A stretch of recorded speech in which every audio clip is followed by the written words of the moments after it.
good morning, Facebook, depending where in the world you are. We're coming to today from Guanacaste, Costa Rica, and it is a beauty. It's a beauty. I'm super lucky because every time I do one of these transmissions, it's gorgeous out, and I do one a week. This is the Rythmia Life Advancement Center, which is a life advancement center in Guanacaste, Costa Rica that uses a multitude of modalities, including ayahuasca, to bring about a soul merger or a soul reclamation for the people who come and frequent this resort. Now, to date, we've had over 16,000 people through the doors. 16,000 people, right? 98.21, which is 982 out of every 1,000, reported a life-changing miracle during their stay. That is an amazing statistic. Because of this, people from all over the world come here. Like every week, there's someone from Saudi, someone from Dubai, someone from the Philippines, someone from China, lots of folks from the UK, Italy, Germany, France, and some from the United States and Canada as well. But we get them from all over the world. And then who comes here? Well, amazing people. And what I mean by amazing people is I mean unique people like you and me, and then movie stars and entertainers and sports figures and business leaders, politicians from all over the world come here. On our board of directors, Martin Luther King's son, Martin, Michael Bernard Beckwith, Jack Canfield from Chicken Soup of the Soul, Kelly Slater, the world's greatest surfer of all time, Cesar Millan, the dog whisperer, whom, by the way, just celebrated his 20th year on TV. Great job, Cesar. Tony Coe, the business person. She's in the top, the Forbes 100 of richest self-made women in the world. And then Earl Koski, the businessman. Frank Biden, the activist. And I know there's people I'm forgetting here that are there, but I forgot. Okay, those are the types of folks who came here, volunteered their time to be a part of this organization, right? Because of this tremendous success that is experienced here. And by success, I mean that this soul merger occurs. Now, the better statistic, better than the 98.21%, is at 6 months, people get another survey. And in that survey, 90.22% say that the miracle is still working in their life, but more importantly, that this was the week that changed their life, right? So by all means, get here and experience it yourself. Last week, I talked about intuition and the trust of intuition. This, by the way, is success advice from the mother, number 8. Last week, I talked about intuition and how most people have that very thing very screwed up. They have a misunderstanding of intuition. Now, last week was my 340th ceremony. So I've experienced the plant medicine 340 times. And so a lot of what I spend time with her on is about teaching folks how to become a beneficial presence on the planet. So as I digress from intuition, I want to go back to the system. So the mother shows you who you've become, merges you back with your soul, and heals your heart. That's what happens here, specifically to a T. Now, the overwhelming vast majority of people who have that experience decide to dedicate themselves to becoming a beneficial presence on the planet. That's what they decide to do. And when I say the overwhelming majority, I'm not talking about 54%. I'm talking about all but a few. All but a few leave here and say, that's it. I've seen God. I've experienced the wholeness of perfection. I'm eternally grateful for my life on this planet. And I want to become a beneficial presence and give the rest of my life to this, to doing that. And that then becomes your ceremony. That's a 10-year at a minimum ordeal. And it becomes your ceremony, your sacrifice, your ceremony, your duty. That's your thing. And it's a beautiful thing, a beautiful thing.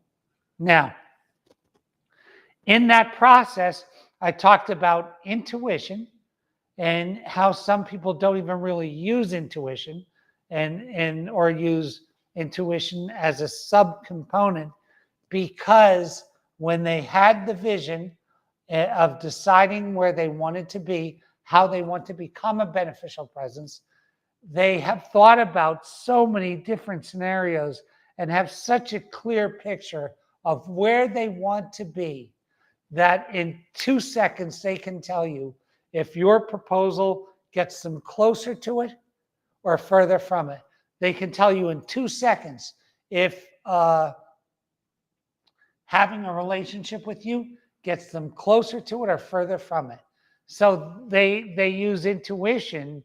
Their intuition comes from the study of the outcome that they want.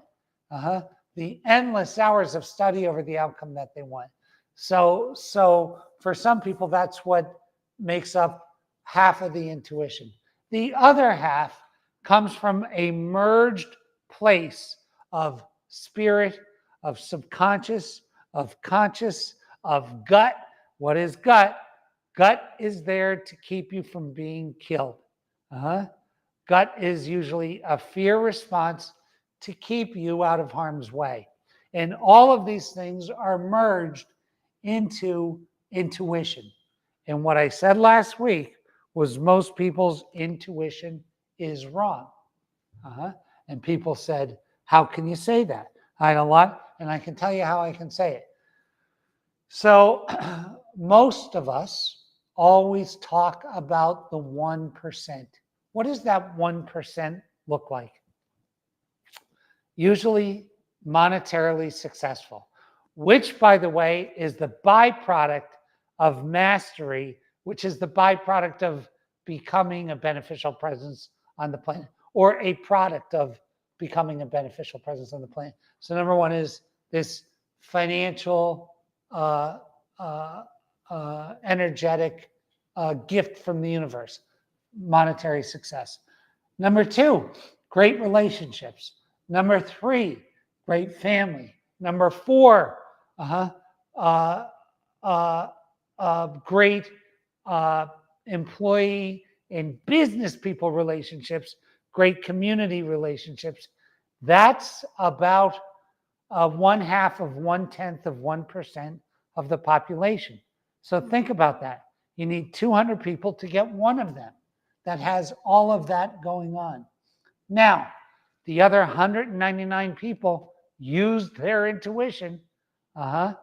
So I'm going to say that by and large, your intuition might not be as good as you think it is, right? So how do you see how good your intuition is?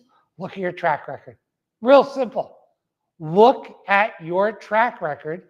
It tells you how good your intuition is. Simple. You don't have to do a lot of study. You don't have to, and so the thing is, I talk to so many people, right? So out of the 16,000 people that have been here, I'll bet you that I've talked to 14,000 of them. And a lot of people have very similar things. A lot of people come here and say, Jerry, I'm doing everything right, but I'm 60 years old. I've been trying to have financial success my whole life, and I haven't experienced it yet, right? And what do I say to that in my head? Well, clearly, you haven't been doing everything right, right? So our past is a direct report card. Uh-huh. Our current status is a direct report card of how good our intuition has been in the past, right? So don't believe that that your intuition is great if your current situation is horrible, right? There's so many people, men and women alike. I spoke to a woman about 3 weeks ago, and she told me that she made a lot of sexual mistakes in her life because she relied on her heart. And she ended up sleeping with a bunch of people. And she was really in remorse here, you know? And I said, what did you, where did those heart decisions come from? And she said, my intuition. That she thought each one was going to work out, right? So we got to be really careful and real about where our intuition has gotten us, right? And then how to override the intuition. And this is one of the things that I'm going to talk about today, about what is it with intuition that can lead us into poor decisions, or decisions that ultimately, in hindsight, turn out to be poor decisions. And here's the truth of this one. So what a lot of us have is this false sense of there is some place where everything's going to be great, and we can hold that picture for a real long time. And by great, I mean everything is going to be easier, everything is going to be more gentle, everything is going to be all the lights are going to turn green before I go to town. It's this false thing that is put out there. In reality, here's the truth: that everything we love in life is going to be systematically ripped from us over a period of time. I want you to sit with that a second. Everything we love in life is going to be systematically ripped from us over a period of time. And at the end of the end, this whole misery, and I'm going to tell you something. If you've ever had a relative who's grown old past their peer group, they end up going. I had a grandmother who lived to 91, I think, in Scranton, Pennsylvania.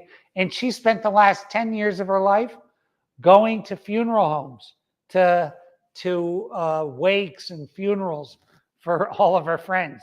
So I watched this, and I watch it in everyday life, and I watch it in nature, right? This life is a systematic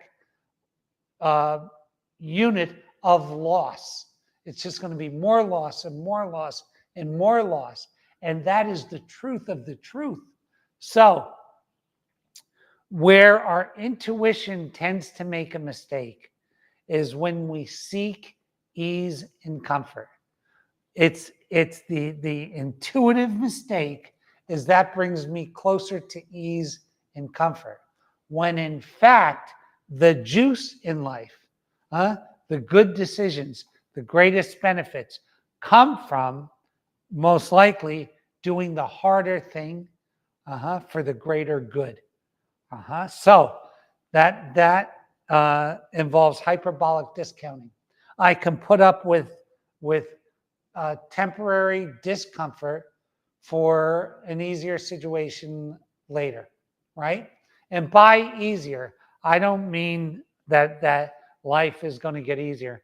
I mean that the essentials are taken care of by the work that's done today. That's the truth. So, if your intuition has brought you to a better life today than it was 5 years from now, your intuition and you are in the right chord. You're in the right chord. You're hearing the right music. You're paying attention to the right thing, right? If it hasn't, you have to reframe it. And then if you put your intuition, instead of focusing on the shortcut, the easier way, you make your intuition and you pray your intuition into giving you the right answer for the longer run, everything can change. Everything can change. So if your intention is right, and your intuition is geared to the long run, you'll make good decisions that will all be uncomfortable in the moment. The easiest decision is usually the wrong one, usually. So this is this sort of complex thing, and it's only complex until we stop looking for a place to rest, until we stop looking for the easy way, until we stop looking for the shortcut. I know people that are so full of regret in their 60s and 70s because their whole life they were looking for an easier way. And it was the hardest life that anybody could ever live, because they were constantly looking for an easier way. I'm going to show you that the beautiful thing that the medicine showed me is that as the total devastation and hardness of this life. And once you understand that the beautiful fruits that can come about are solely from your contribution to the planet. The beautiful part, the juice, the satisfaction, comes from your giving of yourself to become a beneficial presence. That's it. That is the glory. That's the whole thing, and what a gift it is. And by the way, where I see the most regret is from people that have the misunderstanding of they lost all of this time, they look for the easy way, and that they feel like they die. When in fact, it's the opposite, right? By giving to everything, you're still going to experience this loss, but your mind is now shifted out of receiving to giving. And in that giving, it feels completely different than it did before. And after plant medicine, after your week at Rythmia, you will understand that you are eternal. And I mean really understand it. And know that you will never die, that this energy continues to go on and on and on. And that makes you want to give more to this life, to those people who are around you, to your family, your friends, your business associates, in building a business that might be a beneficial presence, whether that's a small retail store, or you make clothing, or you have a restaurant, or you become a healer in some way, play music, whatever that thing is, you're going to become a beneficial presence so that you enrich the lives of those around you. That's the whole deal. That's what it's all about. And that's, I hate to use this word, but that's where the juice is. And it's only there. So my thing for you today is, if you're going to trust your intuition, do a quick report card on it. Where am I today? Everything I did over the past 5 and 10 years has left me exactly where I'm at today. Did I do a good job? Is my intuition reliable? If my intuition is not reliable, then I got to start looking. Why is it not? Usually because I'm using it as a quest or a directory to find an easier way to be. And that's not the truth. That's not where the juice is. All right, that's it for me today. God bless you. God keep you. God hold you. Please come to Rythmia. Please come here. Experience this thing yourself. Go to TripAdvisor, see what other people are saying, and you will be sold. This is the place to go for this particular thing. So come here and change the rest of your life. Cheers.